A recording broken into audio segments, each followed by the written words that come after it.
again, thinking out of the box. We haven't got conformity on semester days or when we start or when exams are, right? We're talking the world here. So you're not going to find necessarily 5 courses to 5 courses either. This is all part of that. If you remember at the beginning, I said ambiguity. You can't expect it to start January 5th, end April 26th, and be 13 weeks long and 5 courses, and it will be in the TRU box. It will be ambiguous. It will be completely different than you did here. And that's why it's just like moving abroad for a job. It's the same kind of problem. So, this is a privacy issue, and so I want to mention it at this stage. You are now going to be a resident of the country, not just passing through as a tourist. And so in most countries, there's either an entrance or a student visa or some special papers required. And it's the government of that country that does that. Some countries have 2 things they're looking for. They are not interested in admitting residents who have either HIV or AIDS, or they are not interested in people who have criminal records. So if you have either of those 2 situations in your life, you need to do a Google search. All you do is type in the words Consulate of Spain in Canada, Consulate of Greece in Canada, Consulate of the United Kingdom in Canada. It will take you to the government site. You look either for resident or student visas. It will tell you if you need to do a criminal check, and if it says you need to have a health examination, you can bet what they're looking for is HIV or AIDS. And there's no point in applying to go to that country. You won't be allowed in. And it's kind of embarrassing to go through all of the steps of applying to a university and getting all the way down, only to find out the government won't let you in. So we ask you to do this. When you're getting to the point where you think you know what country, if you have a criminal record or HIV, take an extra step. If you don't have a criminal record or HIV, this would be a good time to have a sober second thought about the impact that those 2 issues have on your life. They can stop your life as a global citizen, because if you ever want to live abroad, these 2 issues can stop it, essentially. So let's assume that you've now chosen your top choice. So now you need to go and see a program advisor. I have a list of those folks. There's just a little sheet in your package. These people go way beyond the call of duty in what they do. Their normal job is to advise you through a degree. Like, what do you need to do to get a TRU degree?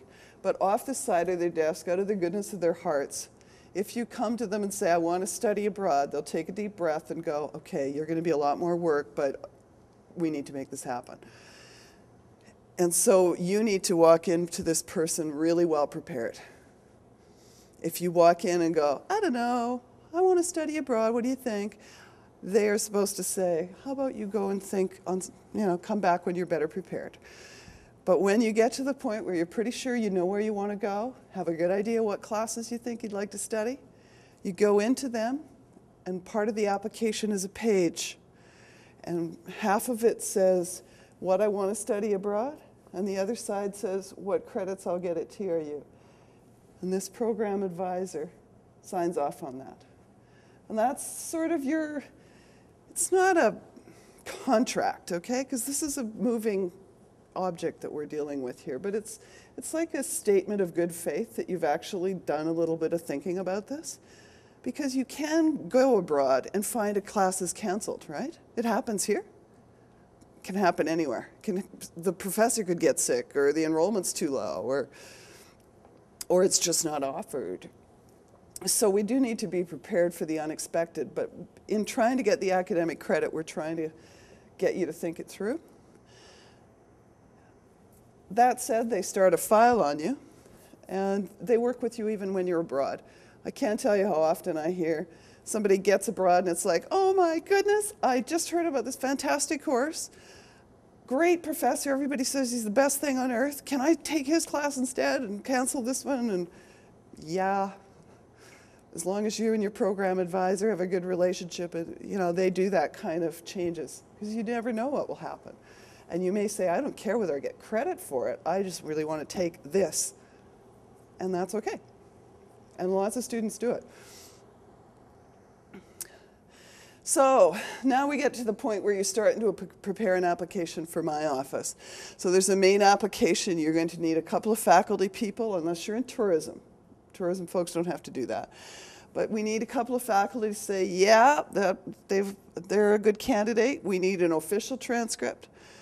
Gwen will give it to you from the registrar's office. Don't ask now. We need to have the marks from this semester on it. You're going to have to give me a personal statement. It's real wide open. I'm not going to put words in your mouth. Tell me whatever you wish, a page or two, about what you think is relevant. Everybody's life's different. This course request list is what I just finished saying. If I take this, this is my TRU expected credits. It's going to be an elective, or it's going to be whatever. If it's ICEP, there is a fee that you need to pay.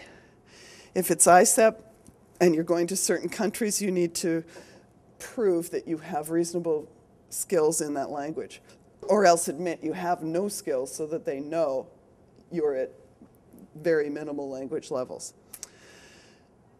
For bilateral, we then ask you to take your number one choice, find their application on their website probably, and fill it out too and give it to me, so that if you're accepted, we're all ready to go. We've got an application. You need a passport, and it's got to be valid 6 months beyond your expected return date to Canada.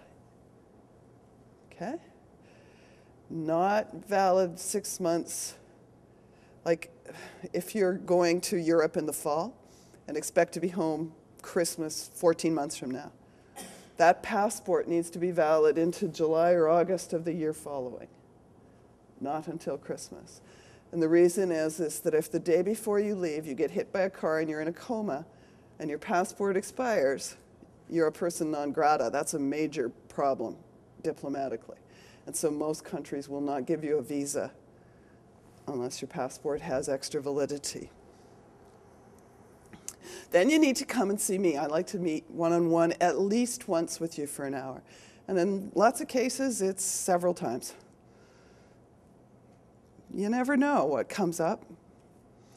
You can make an appointment by calling Vicki. That's the easiest way. Then for sure I'm there and ready.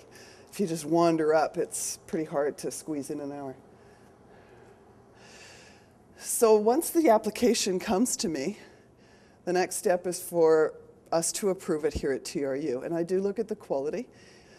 So it matters that it arrives to me in reasonable condition, without being all wrinkled and messy. The spelling and grammar and all of that looks good. Again, the GPA. Then the next step that I'm going to take after I've decided that it's a good application and a good GPA is I'm going to balance where you want to go with how many I can send there. And I can't do that until the application date closes. So when March 20th comes and all of these applications arrive, now's the day I sit down and go, okay, I got 6 wanting to go to Austria, 4 to Australia, 3 to the UK. Now I can start to balance it. Follow? Okay. So at that point is when I'm going to make a pretty good guess on whether I say, yeah, I think your first choice is reasonable, or how about second choice?